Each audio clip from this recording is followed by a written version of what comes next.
Hello world of the internet, my name is Simon Miller and welcome to Why with Simon Miller, which stands to reason because my thing has become saying why, and my name is Simon Miller. If you've never listened to this before, it's a rap. Basically, let's explain it this way. Let's do it a nice normal way. I do a pro wrestling podcast, Simon's Pro Wrestling Show, I should say. You can check that out now, and please do. If you haven't, I'd appreciate it. But I wanted another avenue where I could just talk about anything, and so I made a podcast called Why with Simon Miller, where we talk about why and stuff like that.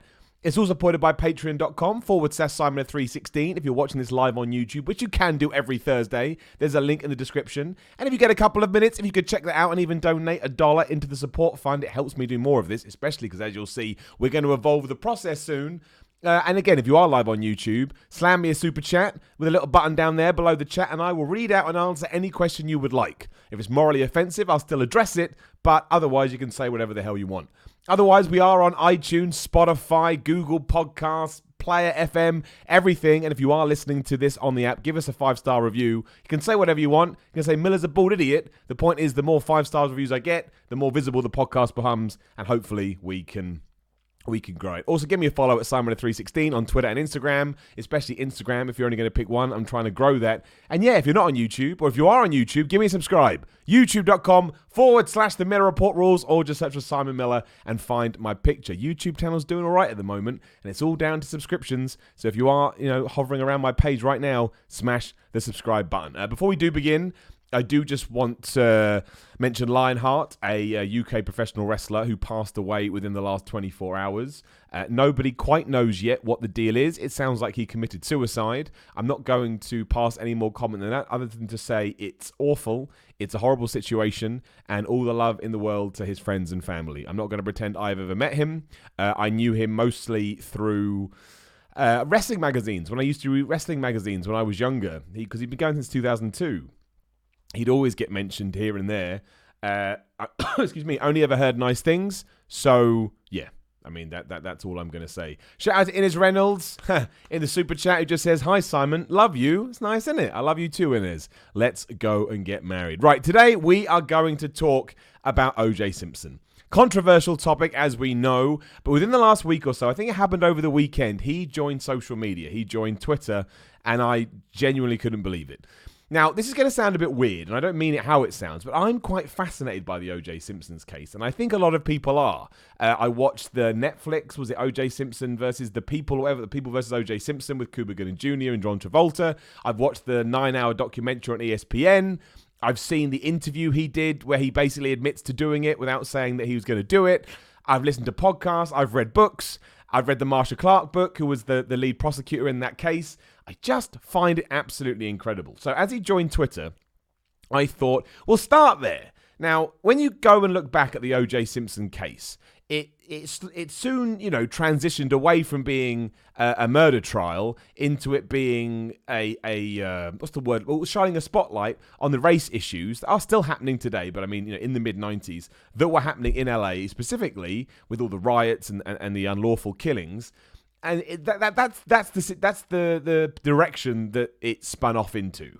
And it's why many people, when O.J. Simpson got acquitted, they cheered and they were happy because they felt like it was a win for. Well, I don't know what the right word would be. It was definitely, people felt like it was a win for the black community because, again, in LA especially, some awful things have been going on. But it wasn't just specific to the black community, because the white community, I've heard stories about kids and stuff being read the verdict, white kids, and them cheering, because that's the way the trial developed. Now that we're 25 years removed, we can look at it, and I think most people agree that with all the evidence is there and everything that happened in the trial, that O.J. Simpson, seemingly I'll throw in there, to be careful, did get away with murdering his wife and get away with murdering her lover. So the fact you can just now go on Twitter and see him posting videos where where his first video, he says, "I got to get even with some people." And straight away I just facepalm like, this guy, man, this guy has no self-awareness whatsoever. And then his next video, he's talking about not being the father of Khloe Kardashian. And I mean, look, I'm not going to say that it's good, but if you do want a laugh, just go and read any comment under any tweet O.J. Simpson's makes, and you will see the internet in full flow. I don't understand why he hasn't come off. I don't understand why he went on. I can't understand what he thought was going to happen. But anyway, as we know, he lost in a civil trial. I think he was ordered to pay something like $30 million, $36 million to the Goldsteins. And, excuse me, and he eventually went to jail. I think went for 9 to 15 years, whatever it was, when he, basically what happened was, he was, I'm not going to say he was set, well, he was set up. It was entrapment. You know, a bunch of people had his stuff. It's kind of a grey area, but, you know, people said it actually did belong to him. He went to get his stuff, but when he went to get his stuff, it was in Las Vegas, he went in there with a bunch of guns and a bunch of weapons. And you just don't do that. You just don't do that. There's no way in a million years you can get away with it. He got arrested, and when it eventually went to trial, the judge, I would assume, knowing everything else that he's done, I think he got sentenced to something like 9 to 35 years. And he got out in 2017, which is a couple of years ago. I don't know when he filmed it, but he did also film an interview with, I can't remember who did it now, but you should really go out of your way to watch it. If you just type in OJ Simpson on YouTube, you'll find it. And it's where a interviewer is getting him to talk about if he had hypothetically done these crimes, how would he go about it? And within a matter of minutes, OJ Simpson has gone to talking, you know, ifs and buts and maybes into saying, oh no, then I went round the back gate. And then I did this. And talking like he did do these things, I think, because really he did these things. And again, I'm going to leave it up to you to make that decision. We live in a world where you're certainly allowed to come to your own conclusion. But in my opinion, allegedly, all those words, he definitely did it. Now, so, because the reason I'm so fascinated by it, though, is if you look at his entire career, it's an incredible story, and I mean the word incredibly literally. I don't mean it from a wow point of view. He came from sort of, I don't want to say the slums. That's a bit harsh, but you know, he came from nothing. He was brought up by a single mother who I think had 3 other kids, so 4 children in total. Worked 2 jobs, and you know, it was a real strong single mother. And at quite a young age, it was quite clear that OJ Simpson was going to be a pretty phenomenal athlete. Even though he kept getting into trouble as a kid, like he would still, we're talking about misdemeanors, like he went to juvenile hall for a weekend, I think, for getting in a fight, but he would do stuff like he stole beef from a butcher, and he would roll it downhill into the projects, because he knew that no butcher was going to run after a bit of meat into the projects, because you don't know what else was going to happen. But when he started to play football, especially in college, if you go and look at his stats, and you don't need to be a big football fan to understand how good they are, I think his college, his yardage or his running stats in college was something like, if you gave OJ Simpson the ball, he would average something like 9.7 yards. And if you don't know, with American football, you have 5 downs, right? And each of those downs you have to make 10 yards, which means if you gave OJ Simpson the ball, he was guaranteed to get you, you know, past first down on his first try. He was averaging 9.7 yards, and he broke loads of records when he signed for the NFL too. He was an absolute, you know, monster of a football player, to the point sort of many experts say that if he was still playing today, he would probably still be a monster, because that's just the way that he played the game. But throughout all of this, there's all these little stories and all these little sort of tidbits of information that paint the picture of a very different guy behind the scenes. And it's this that I got fascinated in, where you can have someone that's utterly changing a pretty damn popular sport, and, you know, like I say, breaking records here, there, and everywhere. And yet behind the scenes, you know, there's accusations of having an affair with his first wife. I think his first wife was called Marguerite, something like. No, that's not right. I can't remember. But he had a first wife. Was in, you know, you're unsurprised to hear. And again, this has been corroborated by a lot of people, but, you know, had a thing for white blonde girls. That was his person of choice, which is fine. You know, you can go out and get whatever you want. So he cheated on his wife a lot, but he would also go on these crazy cocaine benders. He went to someone's house once who was a cocaine dealer, and he was there for 4 days, and this was leading up to a match on the Sunday as well, where he was so out of his head, he didn't fly to the game until that Sunday morning. I don't know if he played or not. It's just madness. Like, it's just, and there's all these what's the word I'm looking for? Not stories. I can't remember. We'll call stories. But all these little stories of people saying that they were intimidated by OJ Simpson. Like, at one point, he was dating or seeing the woman on the Whitesnake cover. You remember the woman that was over the car? If you know Whitesnake, you know who I'm talking about. He was seeing her, and she was also dating someone else. And when their paths crossed, This guy said that the way OJ said, if you don't stop seeing this woman, I'm going to kill you, he genuinely believed that OJ Simpson would kill him. And another football player said that as well, that if you ever not sacked, but if you ever took down OJ, the way that he looked at you, you think this man is gonna kill me. Again, it's all out on the internet. You can all go and read it because it's fascinating. And then you get into all, after he retired from football and started getting into acting, he did the Naked Gun films. That's probably where I was first exposed to him as a kid. But even throughout all that, behind the scenes, there are, police incidences with them going to him and Nicole Brown's house to, on domestic violence charges. And, at one point, I think Nicole Simpson had a hand slap on her neck or something from where he'd hit her so hard. And things like this. Shout out to Timothy Jones in the super chat as well, who said it's all a work. You couldn't have said that 25 years ago. I'm pretty sure that it's not. And Justin Cass also in the super chat said the juice is loose, right? That's a phrase that took on a whole new meaning after that. But yeah, so this all builds up to the 1994 trial after he does get accused. He does get accused of murder, and it's just it's not just the sheer shock of the fact that the trial. The trial acquitted him, but it's the way that the trial was covered, because I completely buy into this idea that reality TV was born out of the OJ Simpson trial. Like when he was dashing away doing the police runaway chase in his white Ford Bronco, every single news channel on the planet cut to that car chase. No matter what they were covering, they all cut to the car chase, and it did crazy figures. And the reason it did so well is because no one could believe that this guy who was at the top of his game, everybody loved him. He had those Hertz commercials he did like 10 years, so everybody knew him as the Hertz commercial guy. Came across really well in interviews and stuff, seemed like a lovable dude. Nobody could believe what they're hearing. Like the only person I could compare it to today, I mean, over here in England, it would be like Harry Kane, the football player, or I guess a LeBron James in America, or...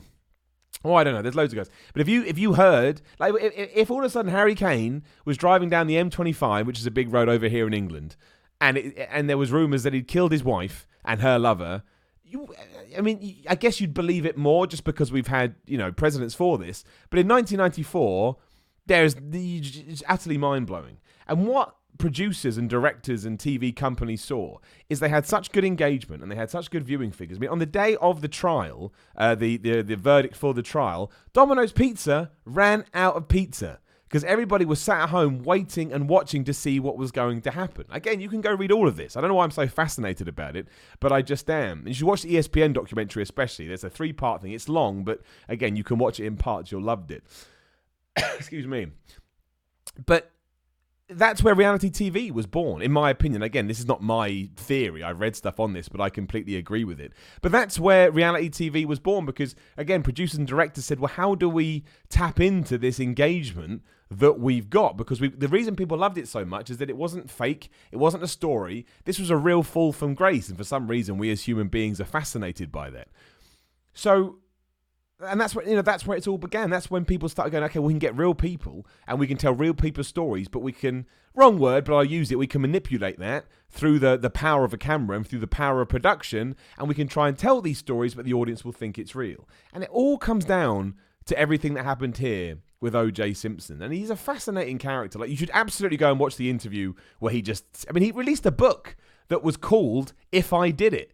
And he was very, very wary of making sure that no passage actually sound like he did do it. But you're reading it like, well, why would you release this book? If somebody had accused me of that and I was 100% innocent, I'm not coming out releasing a book called If I Did It. That would be nuts. And you can, I don't know if it's on the internet or not. I have seen it. I saw it a long time ago. But he had a pay-per-view. He had a one-off pay-per-view in the mid-2000s, I think. And it was called Juiced. And it was his version of the TV show Punk'd. No word of a lie. And one of the things he would get to do, he would sell a white Ford Bronco, that the big, we all know how that ties into the case. And when these people came to buy it, he would jump out like, oh, it's me, OJ, juiced. And they weren't like, when you see, I've just said the word, Ashton Kutcher's show, Prank, whatever the hell it was called. When he used to do his, there'd be a big like, oh, I can't believe you got me. These people would just stare at OJ Simpson like, I don't want to be here, man. I don't want to be. This was a pay-per-view. I think it cost $5. It's on DVD as well. You can look it up. Again, there's probably some skits on YouTube, and he did a rap in it as well, where he said he wasn't Bart Simpson, which was weird. But it is just a fascinating story. So yeah, when I saw that he had popped up on Twitter, I couldn't follow him. I didn't have it in me, but I did have a few looks, and it's just amazing. It's an amazing story, and again, amazing in the literal sense. I'm not saying that's got a positive connotation on it, and it's just it's just crazy to think that a man who has been through all of that and has done what he has seemingly done is now on social media just putting out these videos, tearing people down and saying, I didn't do that, and this people said this. Oh man, it's I mean, go check it out. I can't remember what his Twitter handle is, but you should absolutely go and check it out. And if you are fascinating in, crime scenes or criminality, or even, honestly, even reality TV or ethnicity or minorities or race, there's something in it. There is something in it. And, everything with, if the glove don't fit, you must acquit. That was the prosecution dropping the ball massively. There was no reason to get OJ Simpson to try on that glove, but they did. Again, I'm not going to get into the specifics.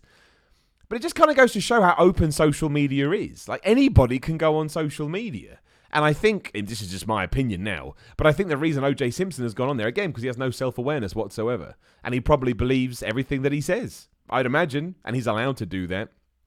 But you can't enforce too many laws, because then you're getting into some kind of, you're entering a state that isn't what we're used to with democracy and capitalism and openness and things like that.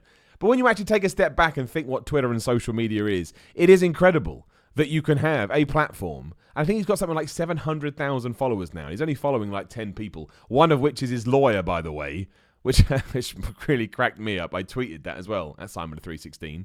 You can go check me out as well. Don't have as many followers as OJ Simpson, but why would I? He's OJ Simpson. But yeah, you can just go on social media, and there's no rules, there's no laws, nor there should there be. I'm not saying there should be, but again, just from a world point of view, I just staring at it, going like, this is amazing. This is amazing. Like, there he is, just tweeting and talking from his obviously clear. It looks like he's still living the life of luxury. I'm sure he made loads of money, although a lot of it went to the Goldsteins family and the Browns, I presume. But yeah, I don't know, man. I don't know. I just the world never. You would have thought by now in 2019 the world would have stopped surprising me, but it doesn't. It really, really, really, really doesn't. And the internet. The birth of the internet has kept this story alive, be it with videos or audio clips. And some of the most crazy things you can hear are the audio clips of the police calls that Nicole Brown made. And there's no joking or laughing about those. They are harrowing. They are disturbing. It's one of those things that after you've listened to it, you're like, why did I listen to it? Admittedly, I heard them through the documentary, which I guess, removes them a little bit. But it's just tough. It's tough to hear all of that and then see what happens. I mean, in one of them, Nicole Simpson is shouting, he's going to kill me. He's going to kill me. And you're like, oh, my word.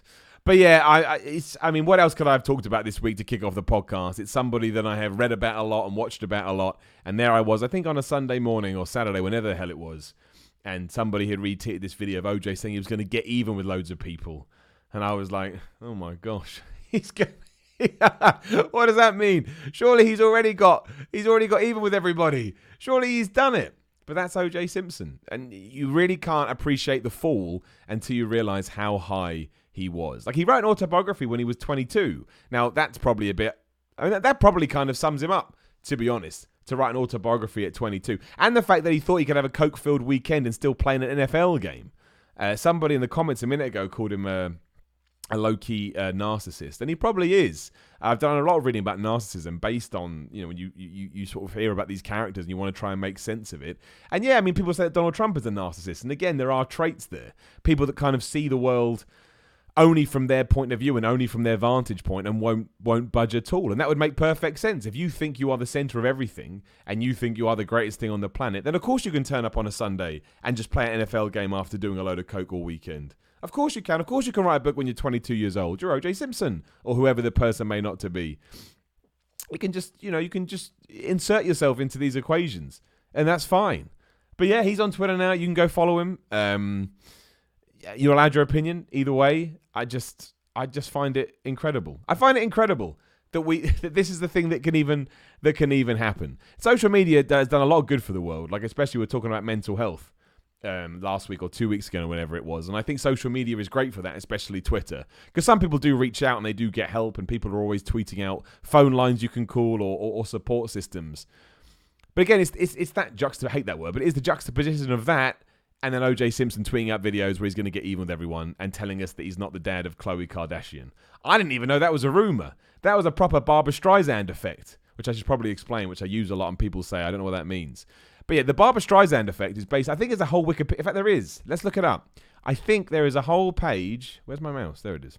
A whole page dedicated to what the Barbra Streisand effect is. And if there is, they're going to be able to do it far better than I can. But it's my favourite thing, especially when you... It's a good life lesson. There is the Streisand effect. Here you go.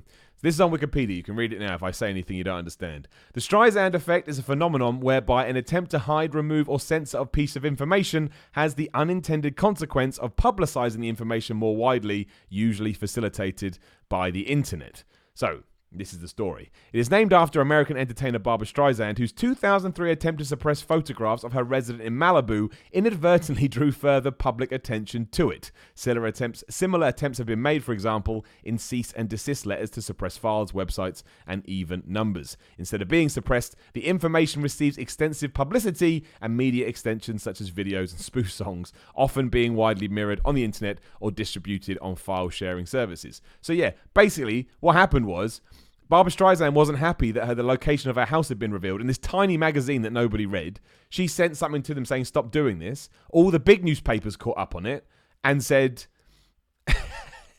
Barbra Streisand is trying to stop you knowing where her house is, and here's her house. And it blew up. And that's now how I approach social media. Like, sometimes you can think in your life something is blowing up. But you always remember you're trapped in that Twitter bubble world. It's a little, and it feels like everyone's talking. Even if 20 people are talking about the same thing, it feels like 1,000 people are talking about it, and you get this urge, or maybe I need to react to these comments, or maybe I need to, put my defense up there. But then that's when you got to put in the Streisand effect into your brain, process the Streisand effect, and think to yourself, wait a minute, how many people are actually talking about this? Say you're followed by 10,000 people. If 10 people are having a conversation, you just shut up. Just shut up, because it's such a minuscule amount of people. And even though they're firing tweets at you constantly, if you then address it, you're sending out to 10,000 people when only 10 people were talking about it. And people do that all the time. Things happen to them in their lives, and they react in the wrong way, which then blows them up and everyone's talking about them. And that's what Barbra Streisand did. I can't remember how we got here now to the Streisand effect, but it's still good. It's still interesting. I think Twitter is the worst for that. So many times I find out about controversies just because the person in question starts talking about it. I'm like, dude, if you hadn't have started talking about it, I wouldn't know this was a thing. And now I'm a thing, now I'm invested, now I want to see where it's going to go. Shout out to Undead FB Jew in the Facebook comments in the super chat, who says humans are interested in things that are taboo. You're 100% right, man. And that's probably why OJ Simpson has always been something that I've wanted to read up about and learn. Because I guess I can't understand how you can have so much and you can sort of live out all your dreams. And I can understand it, I should say, to a certain point. Like I understand... well, we use him as an example as much as I'd hate to. Lionheart, the wrestler who we talked about at the start of the podcast, it does seem like he committed suicide. And he, on the surface, it looked like he was doing great, but clearly there was underlying issues there. I can completely understand, empathize, and sympathize with that. Money, fame, success, whatever you want to call it, does not equate to being mentally happy. But it's a whole other step to have all of those things and be a crazy murderer person. That's just in you from a young age, I'd imagine. Like, I don't think that's something... That's either there or it's not there. And again, that's something we can argue about as well. I don't want to get into this too much, but talking about tragedies in the world, like wrestling, for example, when the Chris Benoit tragedies happened, the argument has always been, was it through from having his head and brain thrashed around for 20 years, or was it something that was in his soul, I guess, or in his body already? We don't know. We're never going to know the answer. Everyone's going to have a different opinion. But that's the kind of step that I'll just never be able to understand because I don't have that in me. I know I don't. I can't even be... I wanted to train MMA at once, but I don't have that killer instinct. I don't have it. And that's what fighters do. Same with boxing. Fighters are like, in this fight, you've got to try and kill him, but everyone else around you will make sure that you don't. It's like that Jerry Seinfeld joke. Jerry Seinfeld says human beings, when it comes to painkillers, want the strongest possible pain. Find out what can kill me, and then just back it off a little bit. And that's what a fighter has to do, and I don't have that in me. Shout out to Jinjin45 in the super chat. Love you, Simon. Thanks for being an inspiration. Well, that's very humbling and very kind, Jinjin. If I've helped at all, you're more than welcome. And yeah, I'll just keep doing whatever it is that I'm doing. I'll 100% try and keep doing it. That's very kind. I swear that YouTube said I had another super chat, but now it's just vanished. So maybe it will come up in a minute. I hope not. Let me know if you did send something.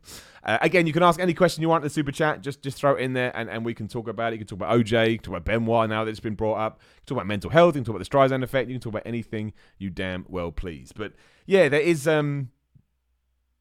I'll never get it. I'll never get it. Again, OJ Simpson before he got arrested for the murder, he did have all these, questionable things going on behind the scenes, but he was still on TV. He was still covering football. He was still doing movies. I mean, let's just check this. When did Naked Gun 33 and a Third come out? I think it's like 94, right?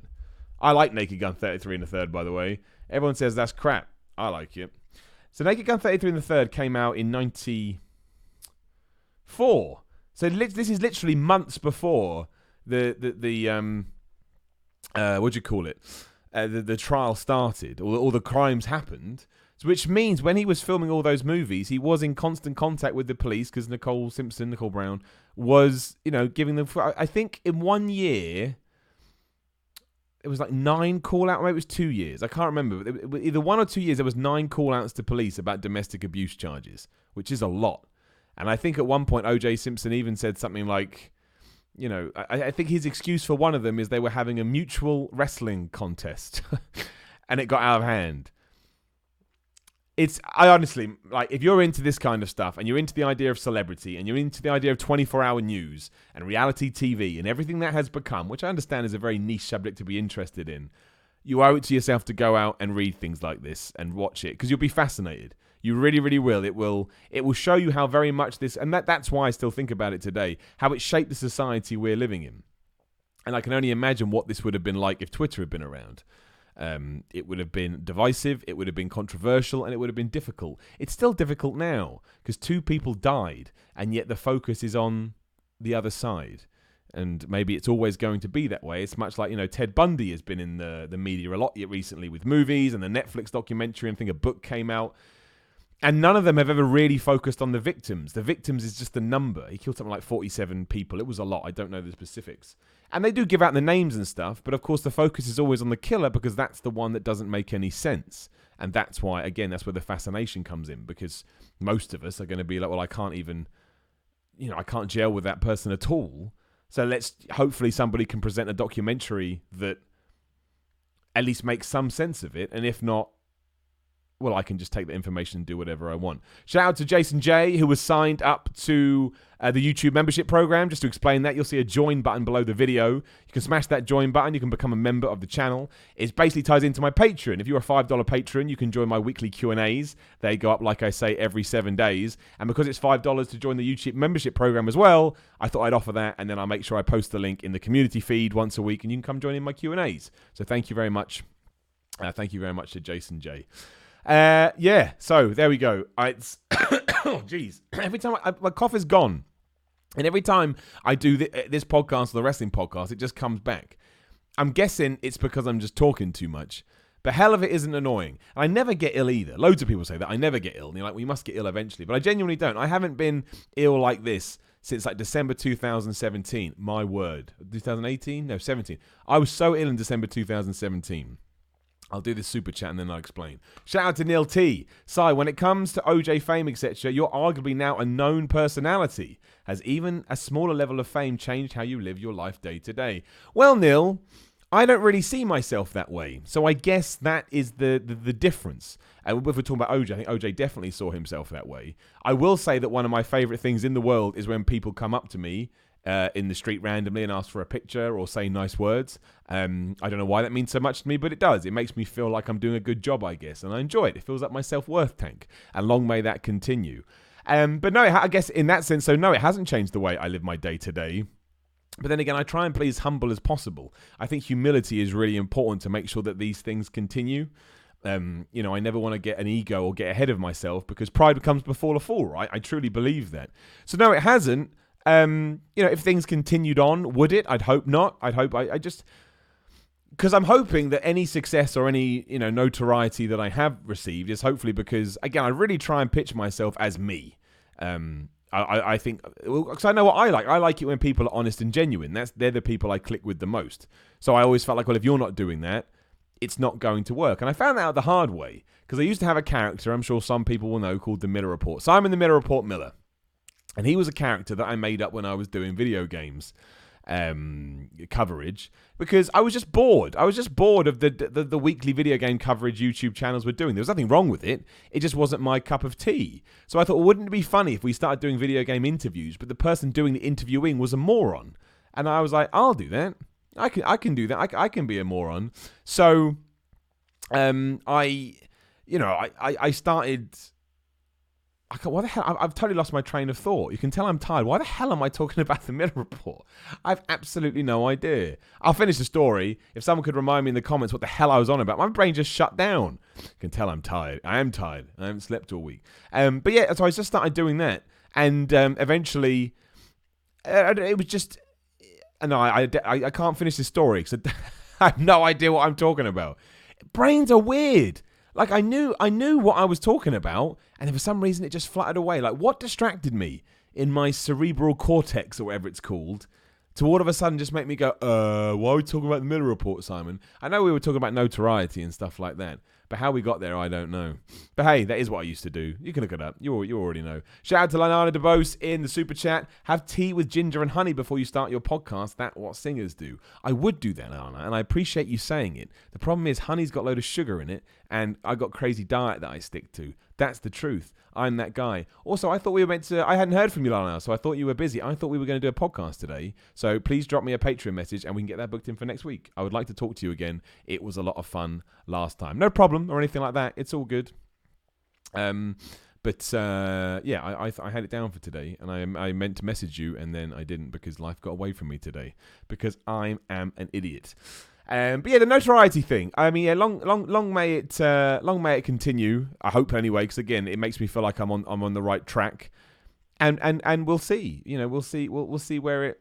Oh, that's what I was talking about. I was talking about being authentic and genuine. That's right. Yeah. So I used to do the Miller Report stuff, and then when I left Video Gamer, which is where I was, and I came out into the big scary world by myself, which I'm still doing now, I thought I had to have a character to try and succeed at that time. So my Patreon, as you will have seen, was all about the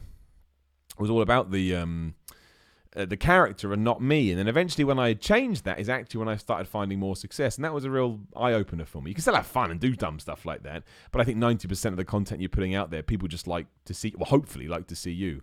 So yeah, we'll see what happens. It's again, I just don't think of myself like that. I enjoy what I do. I love what I do. I understand that it's a fleeting thing. You don't know what tomorrow is going to bring. But that's the best way to live, right? In this podcast, amazing. We started off talking about OJ Simpson, and now somehow we got onto the Miller Report character. That is quite the transition. If I do say so. If I do say so myself. Some people have mentioned that Miller Report character because I re-uploaded the Paul Heyman video that I did back at WrestleMania 32 because I had done a vlog and it just got eaten alive by Premiere. So I was like, ugh. Which is another reason, again, just to chat you out to let you know where the Patreon money goes. Any money I get on Patreon this week is going back into my equipment, which is slowly dying. Any money I make from that, I always put back into my projects, just to let you know. Some people ask.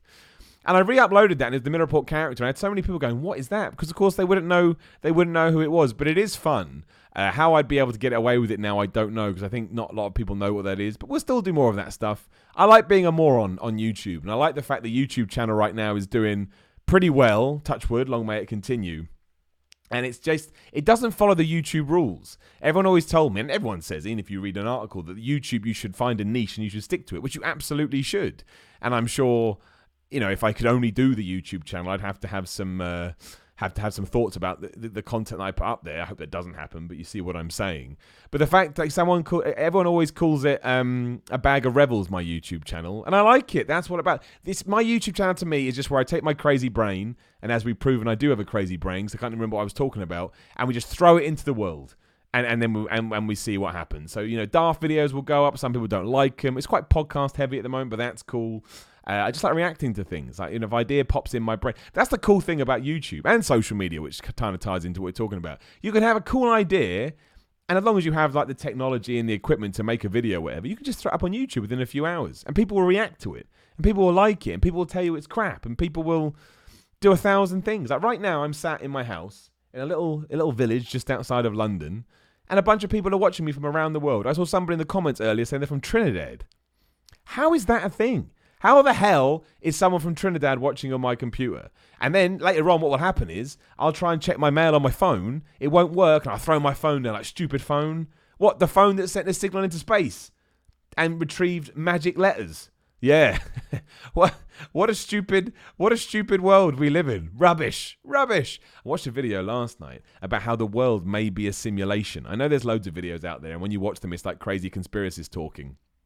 But it is incredible. And that maybe we're all living in a simulation based on human beings thousands of years in the future that have the technology to do it. And their example was, look at Pong that came out, 40 years ago compared to, I don't know, Red Dead Redemption 2, right? The changes and the steps forward are huge. So maybe now this is all a simulation. And again, human beings from thousands of the years in the future are watching to see how they put us in a 2019 environment to learn more about their ancestors and to learn more about their species. Think of that.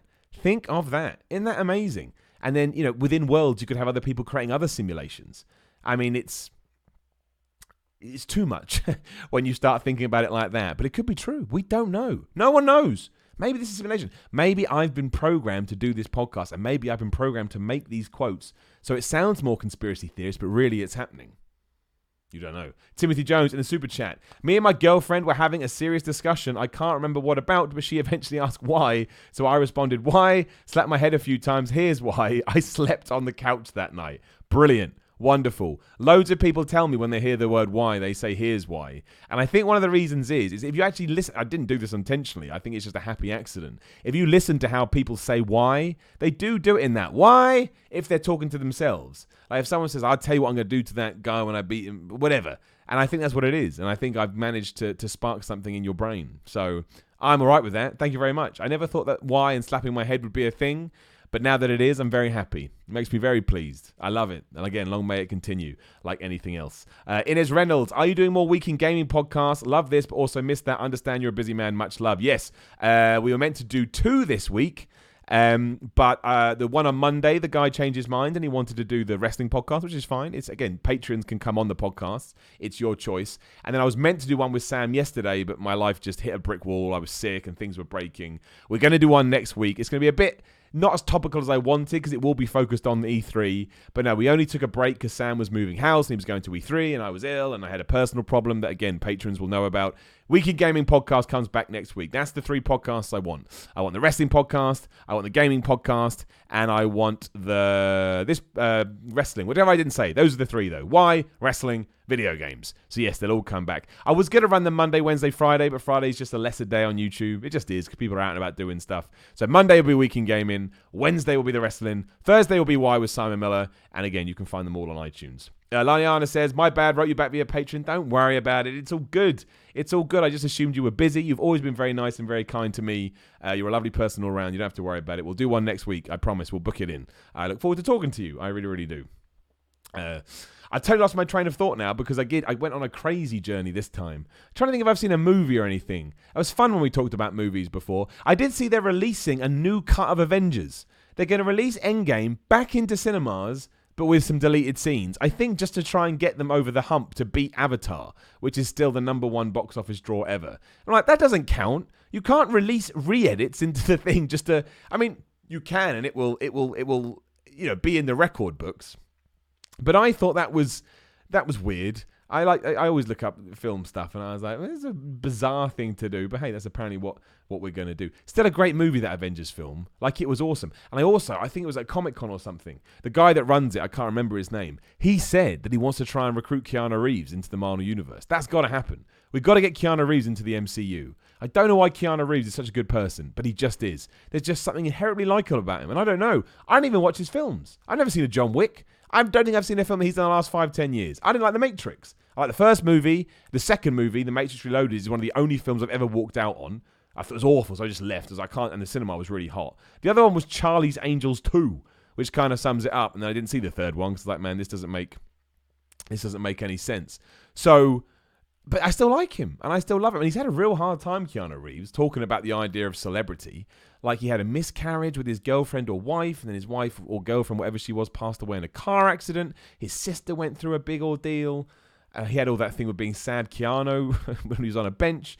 But you hear him in any kind of conversation, and you're like, what a lovely guy. And he was at E3 talking about the gaming podcast. He's going to be in Cyberpunk 2077, the CD Projekt Red CD Projekt Red game, which everyone is really excited about, and it hasn't really taken me by storm at the moment. It's much like Kojima's Death Stranding. I need more than just vague trailers and, oh, it's going to be this. I need something to sink my teeth into, but we'll see. It's good. I am excited about the fact that he's bringing back Bill and Ted. I like Bill and Ted. That reminds me of my childhood. But yeah, I don't know what it is about Keanu Reeves. That is the opposite end of the spectrum. OJ Simpson, who terrifies and fascinates me, and Keanu Reeves, who's just such a dude. And Keanu Reeves is like 51. I'm getting Keanu Reeves up. I bet I have to take... excuse me. Yeah, of course you just have to type Keanu and it will come up. 54 Keanu Reeves. Fair play. That's ridiculous. I'm going to get a list of his films up too. And I honestly, because I bet you, here we go. Filmography. Just the last few. Not going to do all. He's done loads.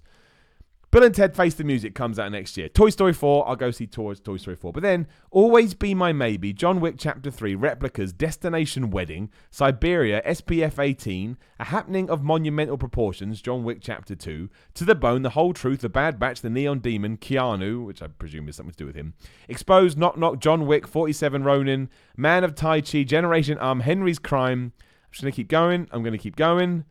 There we go, The Matrix Revolutions, which is 2003. I saw Constantine as well. Constantine was 2005. So I haven't really watched a Keanu Reeves movie since 2005, and yet I still think he's brilliant. That doesn't make any sense. That doesn't make any sense whatsoever. But he's great, and he's always going to be great, and he's got an amazing beard. How is he 54 years old? 54. I look worse than that now. He has wonderful, lovely hair. Speed was a good movie. Do you know he didn't do Speed 2 because he thought it was ridiculous? That's why he's great. He's a real human. And he doesn't care about money. You can go read about all this. He doesn't care. He took less. He did a different deal for his Matrix contract, or whatever you want to call it, because he thought for the project to do well, more money needed to go into special effects. So he took less so they could put more of his budget for the whole film. Good dude. Someone asked me in the comments, do I like horror movies? Because will you be watching the new Child's Play? I may as well use that for a cheap plug. 5 p.m. over on What Culture, the non-wrestling channel, the main channel. I reviewed it. I reviewed Child's Play. I saw it on Monday. I can't say anything about it because, again, it's embargoed for another couple of hours. That's all I can say. But as somebody asked me about it and it just happened to tie in, there you go. Really, though, no, I don't like horror movies because I'm a massive scaredy cat and anything scares the crap out of me. As I've said 1,000 times, I once jumped at Call of Duty 2. Now, it was because a soldier popped out of nowhere in a tiny house. It wasn't anything in it that scared me. I just wasn't ready for it, so I got a reaction. But, yeah, I'm not... If you can't scare me and you've made a scary thing, you've probably done it wrong. Like, there's a video out there, I'm never going to link to it, but you can find it, of me playing PT.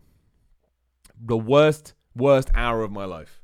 Genuinely one of the worst hours of my life. I mean, that game is something else anyway, because it probably is one of the greatest horror experiences ever when it comes to atmosphere. But still, did not enjoy it at all. Horrific game. And that's the tech demo. It's not even the final thing. I think that's Kojima's best work. I know Metal Gear Solid's amazing, but what he set out to do with that and what he achieved and the, reaction that it got, and also the way that he presented it, that it was a secret teaser for Silent Hill, which obviously never got off the ground.